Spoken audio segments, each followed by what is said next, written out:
This EPA has issued 40% more regulations than the Bush administration or the Clinton administration. They're being overly aggressive, and at a time when we have 14 million people out of work, 9% unemployment, and an economy that is struggling to recover from the worst recession in 80 years, it's the wrong time to be on an aggressive regulatory assault, because new regulations increase the cost of compliance, which increases the cost of doing business.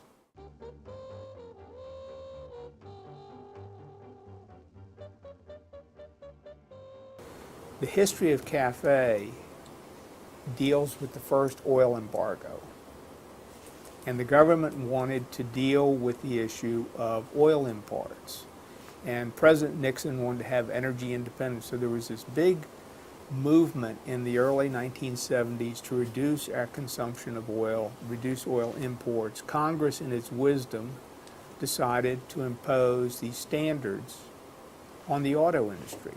They had two ways they could go. One, impose standards that tells Detroit what to make, what to sell. The other would have been a gasoline tax that would have raised the price of driving and let the market dictate what people bought. Most countries let the market take care of the type of vehicles. In every other country, gasoline is heavily taxed. The price of a gallon of gasoline in the UK is $8. That determines what kind of cars people will buy, and therefore they get their higher mileage by taxing the fuel. Right now, I'm not a proponent for higher gasoline taxes because we're in a serious economic situation. But if you look at CAFE standards, government mandates versus a gasoline tax, virtually every economic study that has looked at that has come to the conclusion that a gasoline tax is more cost effective and more efficient than having the government impose standards, mandates.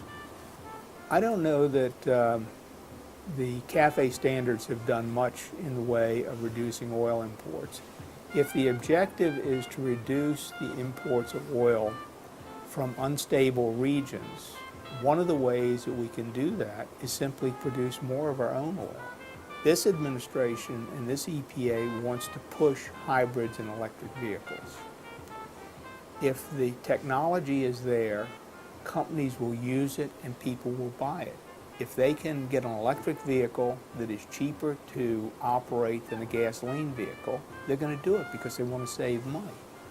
The National Academy of Sciences did a study a couple of years ago on battery technologies, and they concluded that there were no significant improvements on the horizon, and that currently the cost of a kilowatt hour of battery output was around $1,300, and that to be competitive in the marketplace it had to be about $300. So you had to have like a 75% reduction. Those kind of improvements just simply take time and technological breakthroughs. They can't be forced with mandates.